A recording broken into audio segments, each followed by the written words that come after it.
I'm Wheeler Ruml, as Sarah said, and I'm going to talk about writing papers and giving talks. I have put the slides online, so if you think there's something interesting in what I'm saying, don't feel a need to write it down because the slides are available online if you'd like. I'd like to start by giving my welcome to you. So welcome to the ICAPS community, especially if it's your very first ICAPS. As I'm sure you all know, because you submitted to the DC, planning and scheduling are, of course, awesome areas of research. And what I think you're probably getting to know now that you've talked to your fellow participants and maybe even been to a workshop or two is that, of course, planning people are also awesome. Just a wonderful, practical bunch who also appreciate a good theory. And as you'll see, of course, over the next week, ICAPS is awesome. So welcome to being a part of this very special community. There are lots of reasons why people might go to the DC. Back in the before times, one motivation for people to attend the DC was to receive travel support. That's not a big deal anymore that we're virtual. But I think it's nice for people to go to the DC because it forces them to write a PhD dissertation. So I encourage my students to attend the DC. Of course, even more importantly than trying to get a handle on your dissertation is it's a great chance to meet your peers and meet mentors, other members of the community who are interested in talking with upcoming PhD students. And it's just a wonderful chance to talk to people about their research and get feedback.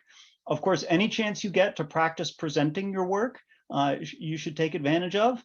And most importantly, I think the DC is really a chance for students to ask the questions that they are afraid to ask their advisor or embarrassed to say in front of their own research group. Here, no one will know.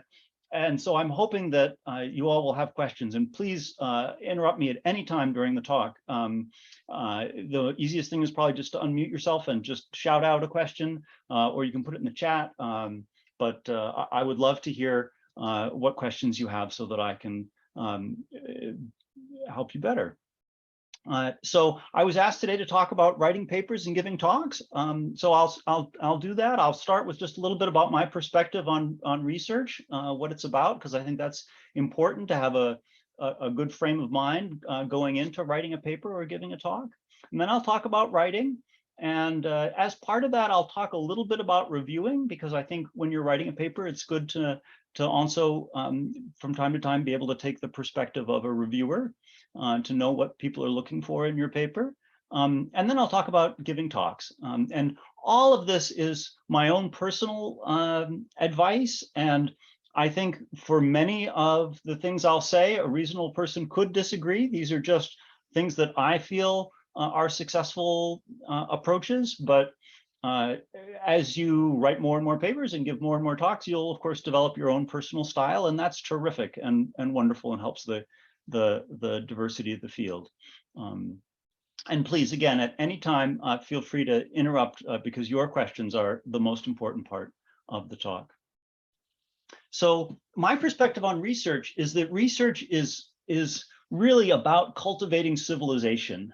And so I take this very optimistic, almost naive view of what we're all engaged in, that the accumulation of knowledge about the way the universe works is sort of one of the highest activities of humanity. And it's a really beautiful and rare thing these days to have something that draws us together around the world and connects us with people decades or even in some areas centuries ago, people looking at the same problem through different lenses and accumulating techniques and knowledge about effective methods for confronting whether it's computational intractability or other questions.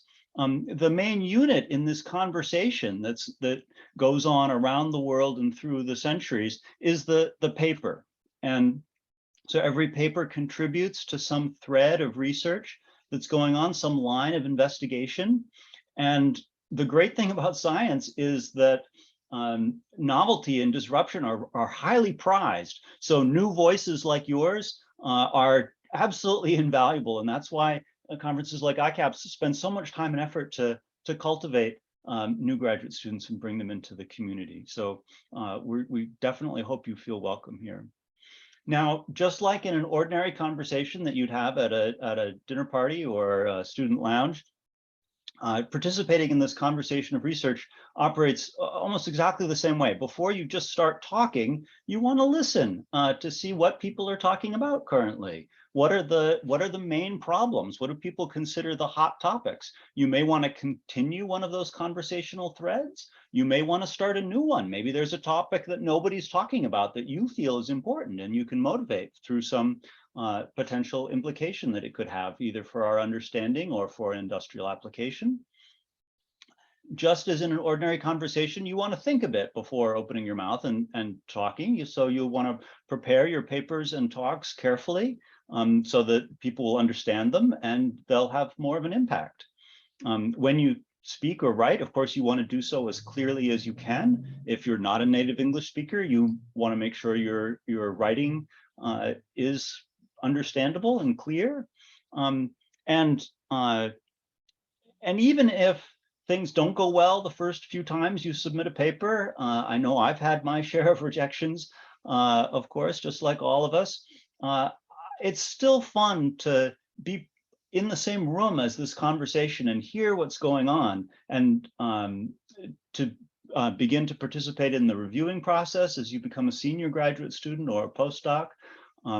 Being a part of this conversation and hearing what's happening is just such a privilege to be taking part in this global accumulation of humanity. So that's my perspective on research, and I think it can inform everything that you do, how you approach all these tasks. In a similar vein, if research is basically a highly disciplined conversation, you can look at it as just organized or disciplined form of fun. So here's a picture of some kids in a tide pool finding some new little critter lurking beneath the seaweed. And I think research is very much like this. Hey, everyone, look what I found. Isn't this cool? Here's this neat thing. Of course, when you discover something, you want to explain to other people what it is you found. So, of course, every paper or talk needs to have an emphasis on clarity. Is this something that people have seen before? In what way is it novel? Why should people care that you found this thing? What is its significance? What does it do? How can we characterize it? How does it work? What are its limits? When is it going to be applicable or not applicable, or succeed or fail? Strengths and weaknesses.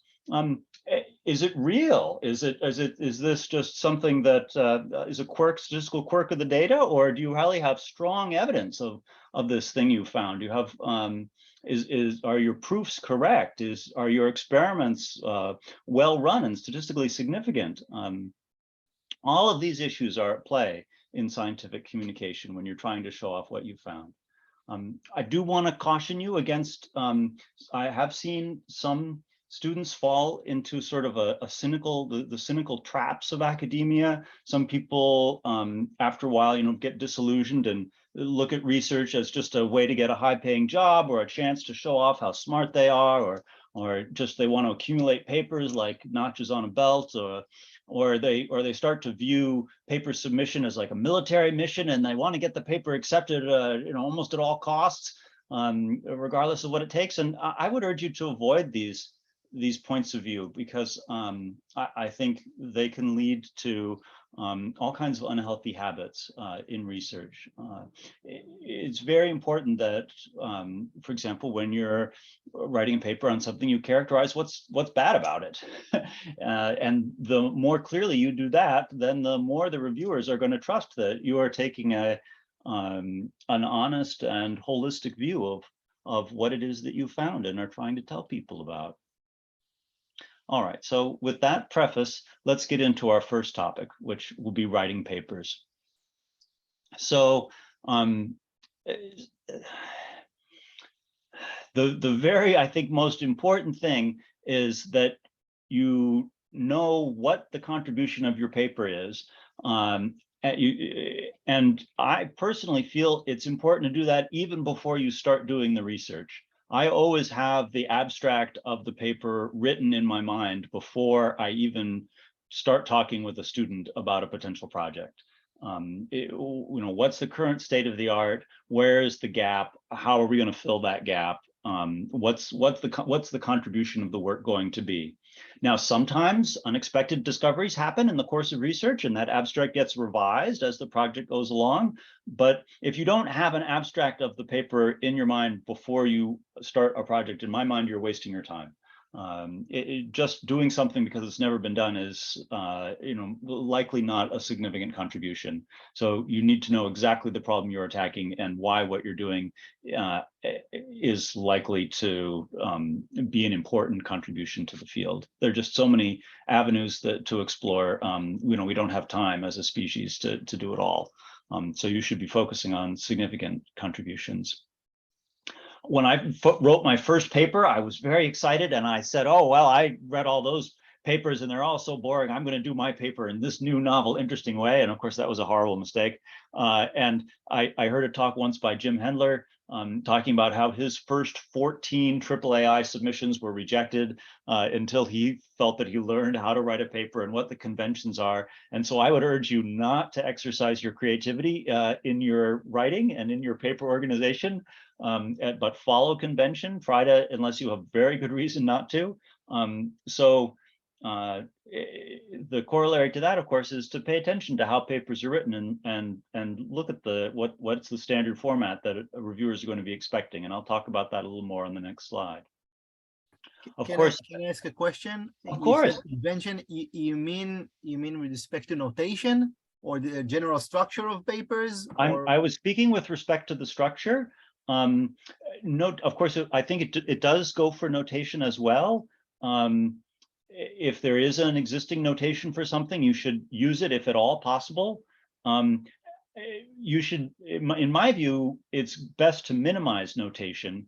The less notation you can have, the more you can just use English, the better. Some people take this to extremes. Rich Korf doesn't believe in putting pseudocode in papers. I think that's a valid point of view. I tend to disagree. I think it's nice to have some pseudocode, but for example, in my papers, the pseudocode is very much more on the pseudo end than on the code end of the spectrum. For mathematical notation, anything that's not in Corman's algorithms book or Russell Norvig, you definitely want to be defining as you go, and that takes up space. So you want the notation to really pay off and be worth it in order to for you to introduce it. Yeah, does that make sense? Yeah, thank you very much. Okay, sure. The other thing besides avoiding notation is to be sure to spell check and proofread your paper before you submit it. Of course, things always happen at the last minute, and I've been up until the wee hours of the morning here in North America against the conference deadline. But I also remember the first time I ever reviewed a conference submission by Rich Korf, and I instantly knew it was one of his papers because I read it, and it was just like reading a paper from the proceedings. It was just absolutely beautiful. There were no sentences that were imperfect in any way. There were no typos.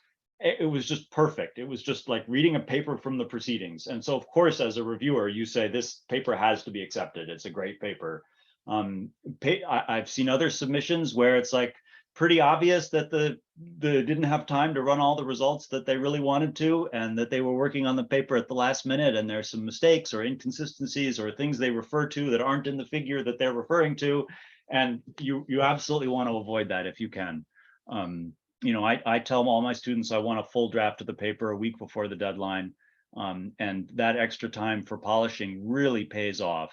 And as a reviewer, you can tell if a paper was rushed.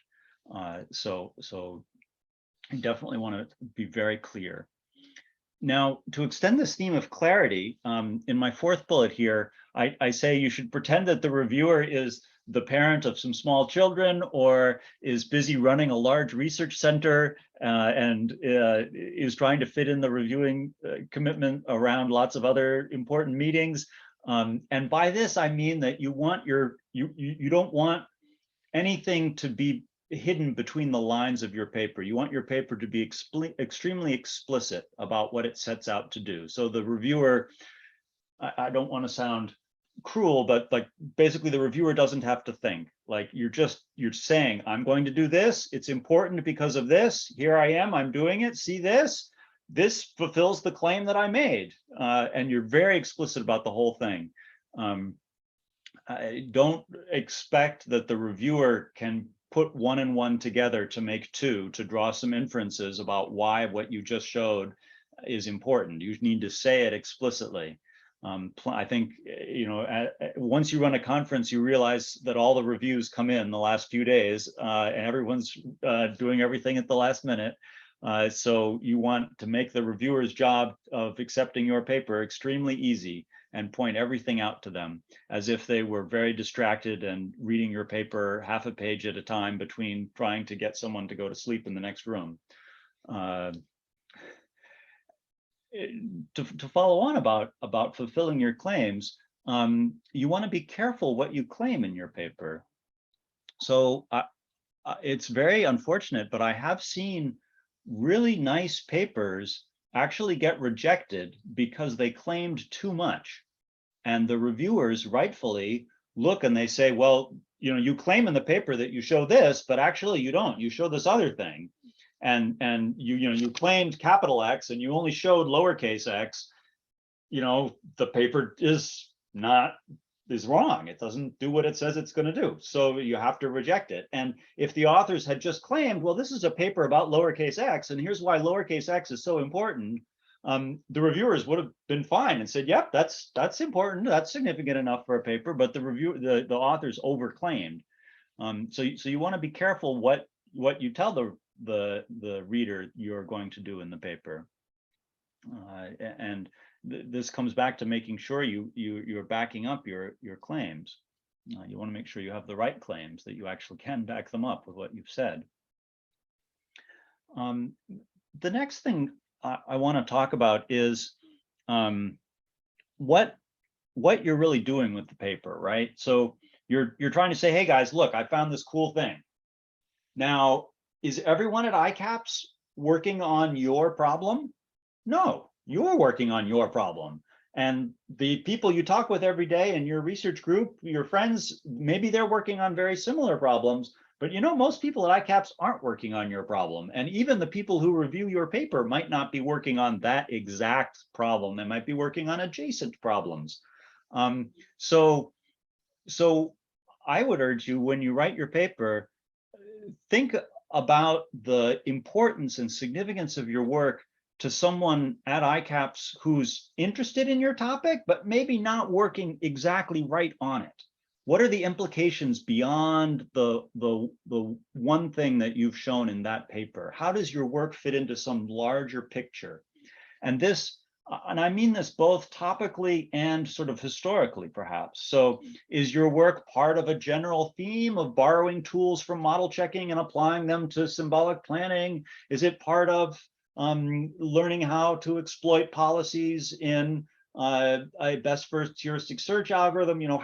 Where does your work fit in? And what thread of research conversation does your work fit into? And if you can spell that out for the reviewer, that makes your paper not only easier to read and easier to review, but more important, it's going to become clearer for a wider variety of people. So when I think about why am I in this business?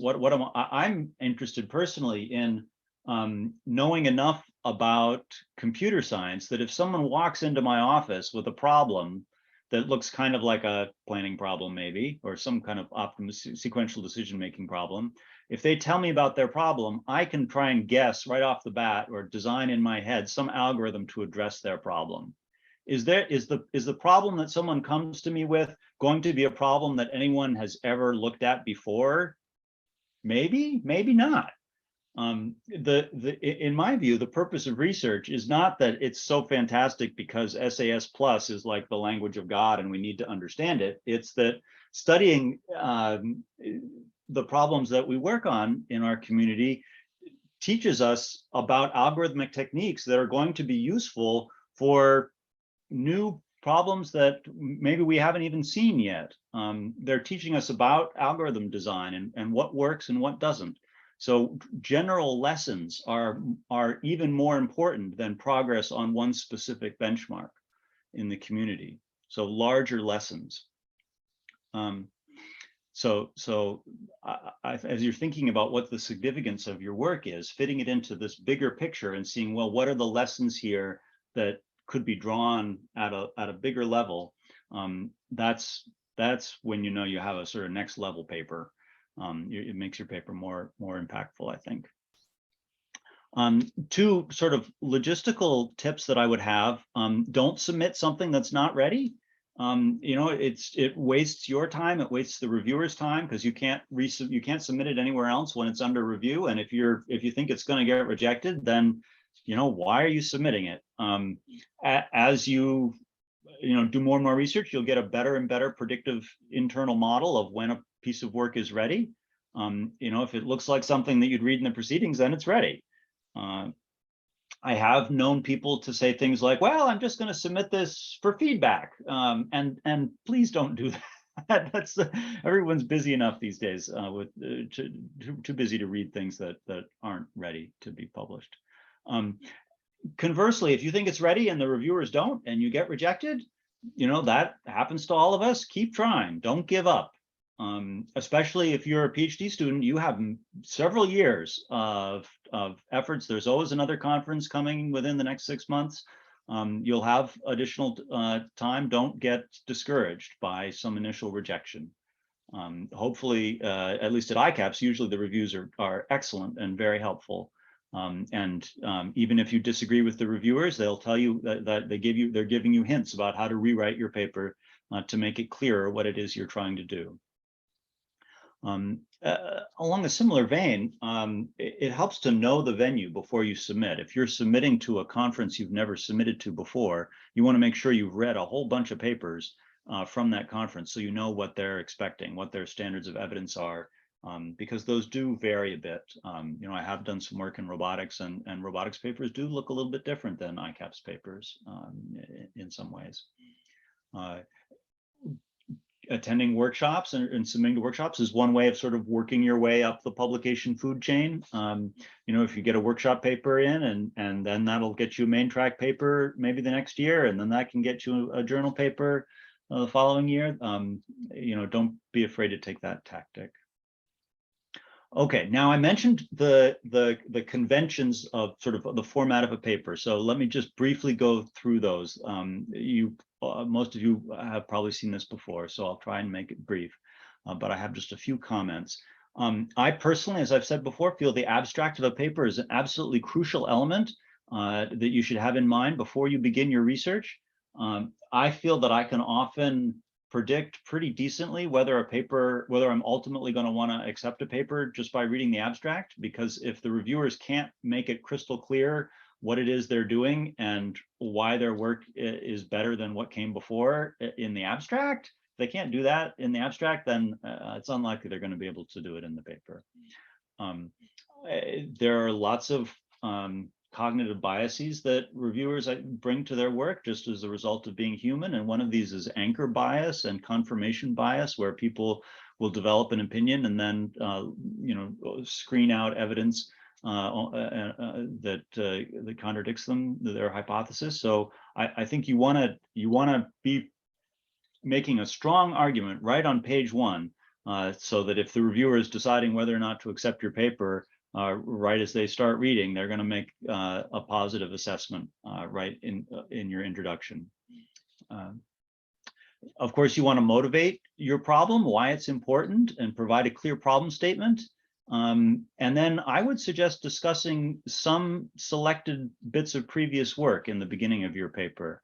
I like to distinguish between those bits of previous work that are so central to the problem that you're addressing that the reader needs to understand them in order to understand your new approach and why your new approach is interesting or different or cool, or maybe you're building on some previous work.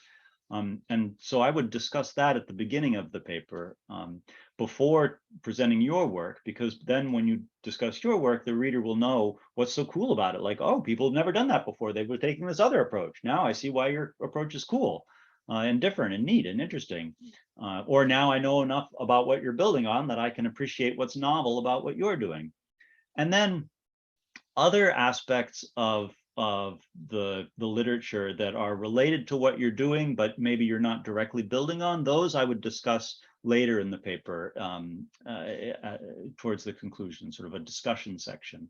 Many papers have a discussion section, and I think work that's related but not the immediate background that you're building on that's a good thing to put in your discussion section. Then, of course, you want to discuss your approach. If you can have an example, a small example that illustrates what you're doing, that works really well. Rich Korf has always said that it's best to start with a specific example for your reader and then generalize and present your general algorithm and how it works based off the specific example, that people understand things that way much better than if you start with your general algorithm and then give an example. People might not really understand until you get to the example. So it's better to put the example first, and then they'll really have something to refer to when they're looking at your general algorithm. And then, of course, you want to present your results, whether they're theoretical or experimental in nature. If you are putting plots or tables in your paper, I always encourage my students to pretend that the reader can't see them, basically. And you want to describe what's in the plots that the reader ought to be looking at explicitly in the paper. Like, oh, in figure 3, we see that my new algorithm takes half the time of the other algorithms, and so the reader, almost doesn't have to look at the plots. And that's a sort of heuristic to encourage you to pull out what are the important aspects of all that data that you're presenting that the reader really should be focusing on. What are the takeaway findings from your experiments? And again, you want to state the implications of your results explicitly. How does this connect to the claim that you're making? That your algorithm, that this approach you're investigating is somehow more advantaged over another or has particular properties that are of interest. You want to spell that out explicitly. Are these theorems opening up some new ground that have some new implications? Is stating that explicitly for the reader is really worth the space. Especially nowadays when we have these appendices that you can put all the lesser theorems or secondary tables off in some appendix supplementary material. The main paper really should focus on the implications and significance. And then after the results, but before the conclusions, you might have a discussion section. And that's a great time, as I said, to talk about related work that is not stuff you're building on, but it's stuff that, like, the reviewers might say, well, wait, this sounds a little bit like that thing that Bob did the other time. How is this different? And that's a good time to say, well, Bob 2020 did this work that's really not related to what I'm doing, even though you might think it is. It's a great time to talk about possible extensions to your work, sort of the further implications, how it could be further developed. I would not call it future work, because anytime you call something future work, the reviewers will want you to do it before they accept the paper. And it's also a great place to talk about weaknesses of your work. Maybe there's some aspects of your new method that you have not characterized yet. Maybe you used only a limited set of benchmarks that aren't stressing other aspects of your method. You want to point out these limitations of your work explicitly, so the reviewers know that you've thought about them. And it's much better that you point them out than that the reviewers come up with them themselves. And especially if you come up with them, you can usually neutralize those concerns effectively in the paper. And it's better to do that in the paper itself than trying to make up for lost time in the rebuttal period. If your paper is doing multiple things, you have a question of structure, which I like to call AABB versus ABAB. Do you, for example, if you have two algorithms, do you present algorithm 1 and then present algorithm 2 and then present experimental results for algorithm 1 and then present experimental results for algorithm 2? Do you stick with this division of approach and results, this dichotomy? or do you present the first algorithm and then some results for it, and then the second algorithm and then more results for that? And I think both of those approaches can be fine, depending on the details of what it is you're doing. So, that's certainly a very valid way to tweak this general overall structure. Any questions about this so far? Okay, let's press on. So I did want to have a slide just talking about significance, because I think, especially when people are just starting out, this is sort of the most magical, nebulous part of the whole process. Boy Faltings had a terrific explanation in a paper he wrote about reviewing, about what it is that forms significance. Because there are lots of ways that work can be important and worth publishing. It might be a new approach that's super interesting and promising, and maybe even the current results aren't all that great, but because it's so new, and maybe it has some special promise. It could be that a paper is attacking a problem we all agree is very important. It could just be super cool and interesting. It could be that the results are very difficult to obtain. I think it's not that important to humanity to know that checkers is like a draw for the starting player, but it's like a totally amazing result and so hard to obtain, like to solve the game of checkers, that's just an extremely significant result, even though it's not like curing cancer. Just it's a technical feat, and an amazing accomplishment. And of course, work has to be correct and convincing to be significant. If no one can understand the proof of some theorem, I don't think that theorem is going to have as big an impact as it otherwise would. So all these things, I think, can affect the significance of a piece of work. And I want to emphasize again that in my view, it's very unlikely that the reviewers truly care about exactly the problem that you're solving. I mean, I'm a heuristic search person. I spend a lot of time on the sliding tile puzzle, for example, the 15 puzzle, and I will totally agree. I'll be the first person to say that the 15 puzzle is completely useless and pointless. And, I could care less about the 15 puzzle. However, it's a great state space. It's a fabulous benchmark problem. It's, as a prototypical search benchmark, it's great. I love that about it. So when I write a paper and show lots of results about the 15 puzzle, it's not because I care about the 15 puzzle, it's standing in for something else. And so that's what I want to emphasize when I'm trying to convince the reader of the significance of the work. Another mistake that I think some beginning grad students can make is that they feel that the experimental results themselves are significant, or like the product of the research. And so they're like, oh, hey, look at these results, like end of paper. And that's like, no, like the results are evidence in pursuit of some claim, some idea that your paper should be promoting or exploring. The results themselves are important only insofar as they bolster some claim or idea that you have. And I remember in grad school, I was shocked when I realized that one of our new professors had just published a paper about a programming language, and the paper was all about the syntax and semantics of the language, and there were several worked examples showing how things worked in the language. And then I realized that he'd never implemented it. It was an entire paper about a completely made up language. And at the beginning, I was like, this is academic dishonesty. Like, how can you publish an ICAPS paper that has examples of a program and how they're evaluated, what the results of running the program are, without having implemented, like, isn't that like, but then I realized, actually, no, the contribution of that paper were the ideas in it. And the fact that it wasn't implemented is not the point. The point was, here's a new way of thinking about this class of problems and expressing them. And here's how the paper clearly laid out how the language worked. And in order to bolster the claims, experiments were not necessary. So, they are not the focus in and of themselves. They're a means to your higher goal in the paper, which is exploring and characterizing some idea. I just want to do a quick little example. Pretend you're reviewing this paper that says, oh, we addressed problem X studied by someone last year. We proposed several modifications to their algorithm that improve performance on almost all the benchmark instances, and therefore we have a new state of the art for problem X. Would you accept this paper?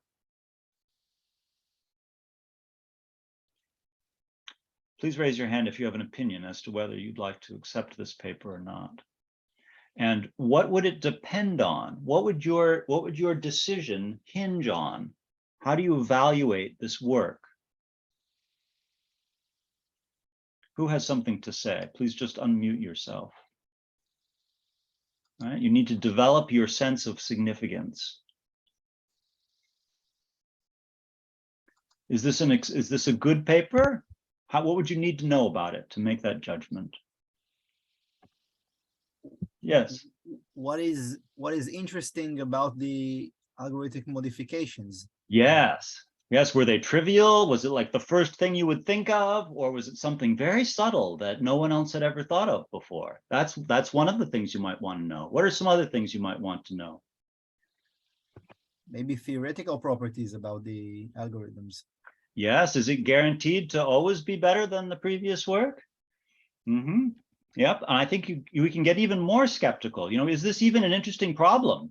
Just because Jones worked on it last year does not mean that it's worth publishing, right? Don't be swayed by just because your advisor thinks this is a great problem to work on. Are you going to spend you're spending years of your life in grad school. Are you going to spend those years working on this problem? Is it worth your time?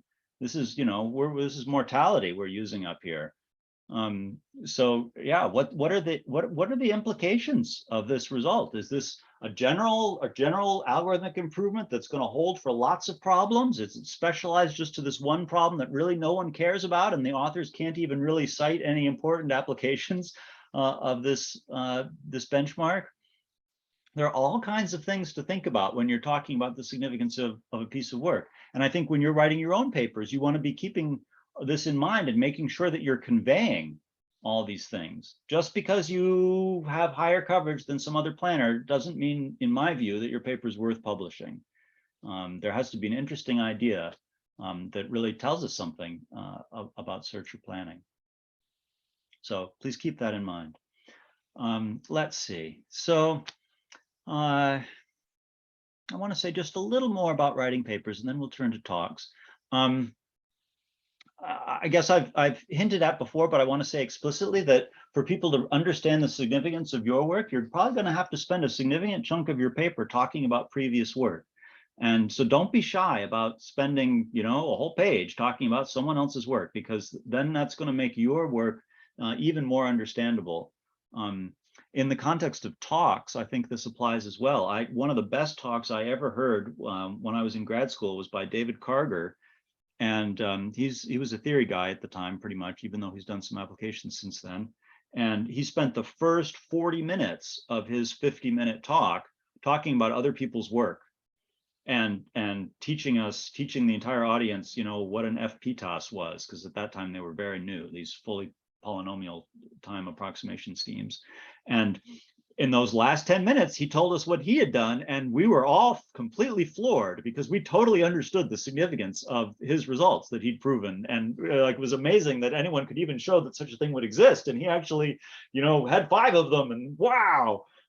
So all that time, he was just laying the groundwork so that we could understand the significance of what he'd done. And so don't be shy about building up that foundation, either in your paper or in your talk. I guess I already mentioned leaving a lot of time after you've done your first draft, but I had mentioned it in terms of polishing your writing.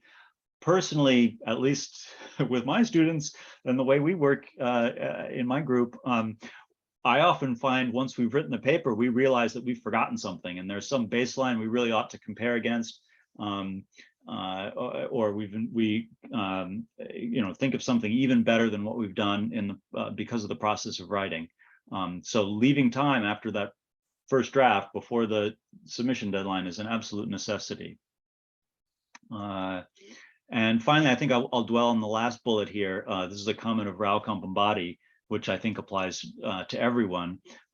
If you're going to give a draft to your advisor for comments, the better a draft you give to someone, the better the comments you're going to get. Because I know when I get a paper that's poorly written, like, I get errors in my type checker just reading the paper, and I can't focus on the research ideas just because the thing doesn't parse properly. So yeah, definitely the better the draft, the better the comments you're going to get. All right. I'm going to not talk. I've talked already a bit about reviewing. There's a slide in here with more details, but I'm not going to discuss it today. I did want to make a shout out for open access. With the price of serials growing faster than library budgets, and also with efforts to make sure that the literature is accessible to everyone throughout the world, regardless of location or budget or institutional affiliation, just in the name of inclusion. I think we really owe it to others to seriously consider publishing in open access venues. We're extremely lucky in AI to have JAIR and the AAAI library that are available to all. So I hope you'll consider those outlets for your work. Now, let's see, I have maybe 5 or 10 minutes left. I'm going to talk about giving talks fairly briefly. So I guess I've already said a bit about it. I would say that probably the most influential person for me when I was young on giving talks was Pat Winston, who has a wonderful YouTube video on how to speak. Of course, the first rule of giving a talk is to have something to say. And of course, by having a paper accepted at a conference, you definitely have something to say that reviewers have judged as worthwhile. So you should be happy about that. And you've already met the first goal, but you need to explicitly say at the beginning of the talk what it is you're going to talk about. And ideally, at the end of the talk, Pat would say, you should point out how you've delivered on the initial promise. So if you promise you're going to explain how to derive a heuristic for some partially observable stochastic decision process, at the end, point out that, hey, now for any process in this formalism, we can derive an admissible heuristic. Bring closure to what you promised at the beginning of the talk. And that's a nice way of structuring a talk. I think the most important thing about giving a talk is that you think about the content in a hierarchical way. What's the one most important message of the talk? What are sort of the 3 subpoints beneath that? What are the subpoints beneath that? And think about your talk hierarchically. And that way, if you ever get pressed for time, you can very easily make your talk speed up by bouncing up one level of abstraction in your hierarchy of points that you wanted to make. Pat talks about giving a talk in a spiral, talking first about saying what you want to say in a sentence, and then saying what you're going to say in a paragraph, and then expanding each of those points for several minutes. And so you're circling around again and again to the same points. I use the phrase of lying to people. So of course you can't convey some complex concept in one sentence without completely oversimplifying it. But I think you should. I think you should oversimplify. And so this is where I disagree with some people. I know I've seen some fabulous talks where people start at the beginning of the talk with lots of definitions and everything is very formal and precise and it proceeds through. And if I'm awake enough and I can follow all the definitions, then I'm very impressed. But if I'm at a conference, a physical conference, that I'm jet lagged and I'm a little too tired, and maybe it's the 15th talk of the day, and I don't quite catch all the definitions, then I really wish that I just got the main gloss on what was going on in the talk. So I like to give people an overview and then flesh out some details, and then, just like Pat Winston says, spiral back and flesh out even more details.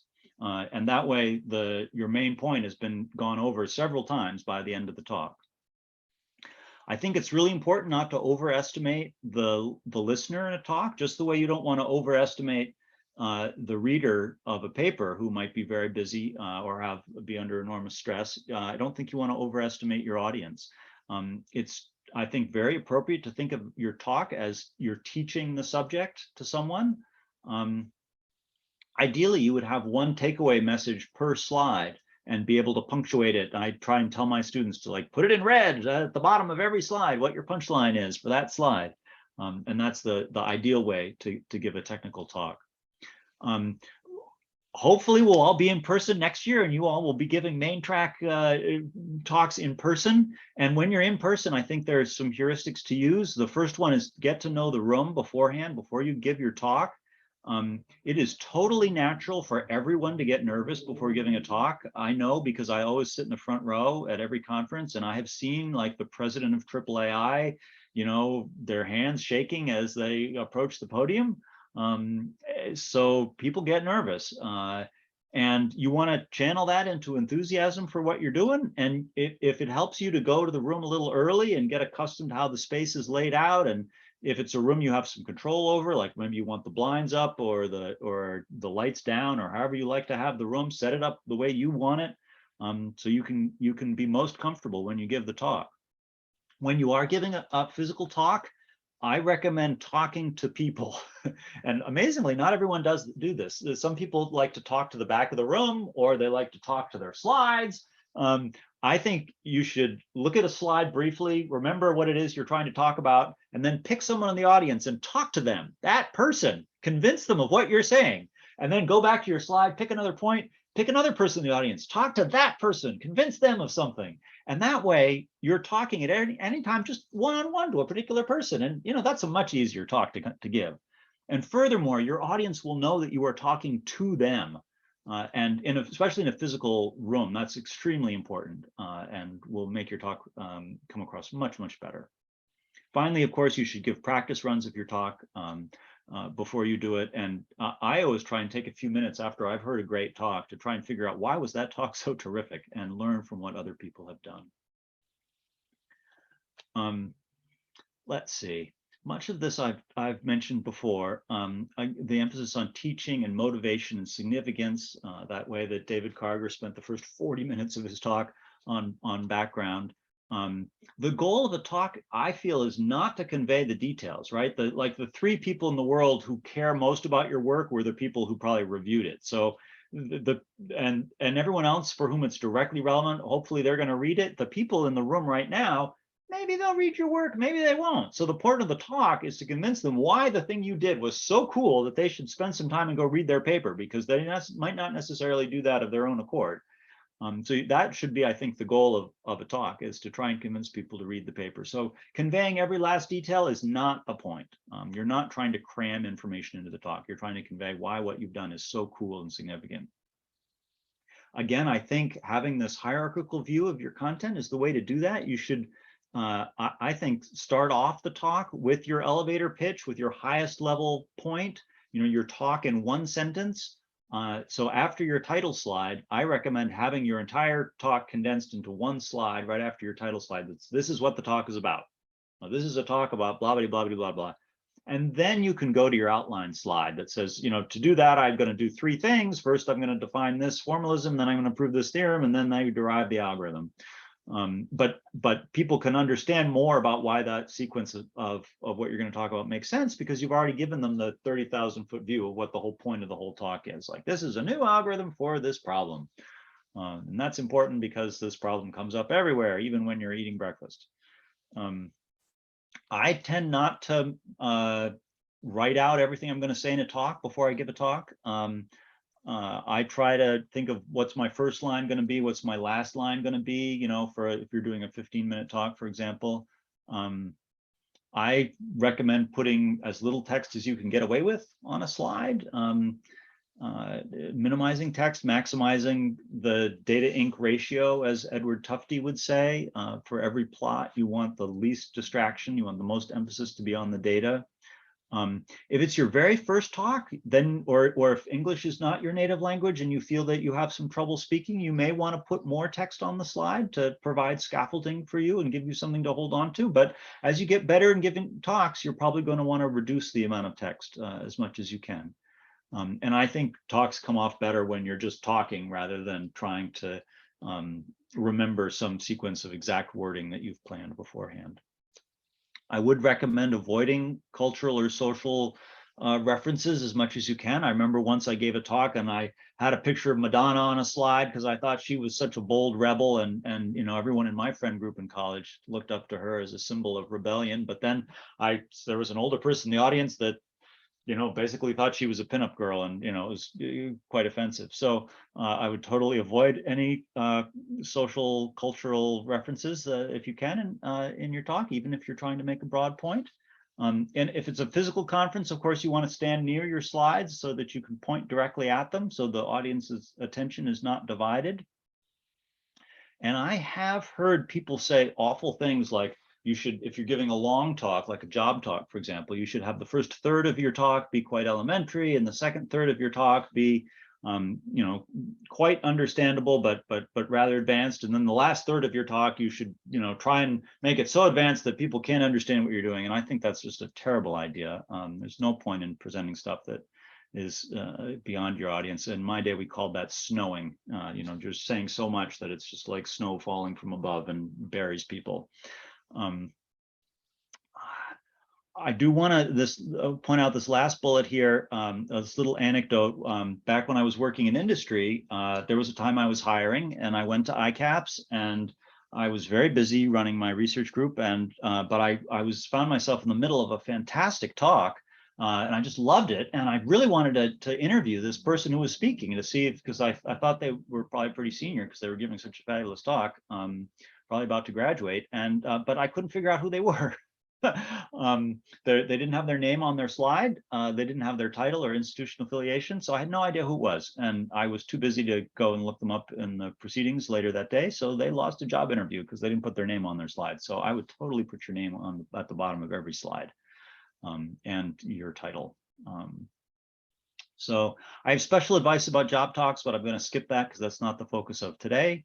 I want to just, oh yes, and there's a list of resources that the DC organizers have kindly put on their webpage. I guess I would add Sven's AI Magazine article about what he wished he knew when he went to grad school. I've already mentioned Pat Winston's video on YouTube. I feel like Leslie Cabling and Larry Lessig give fantastic talks that are kind of cool and very different styles. So you might look them up if you want to see some examples of cool talks.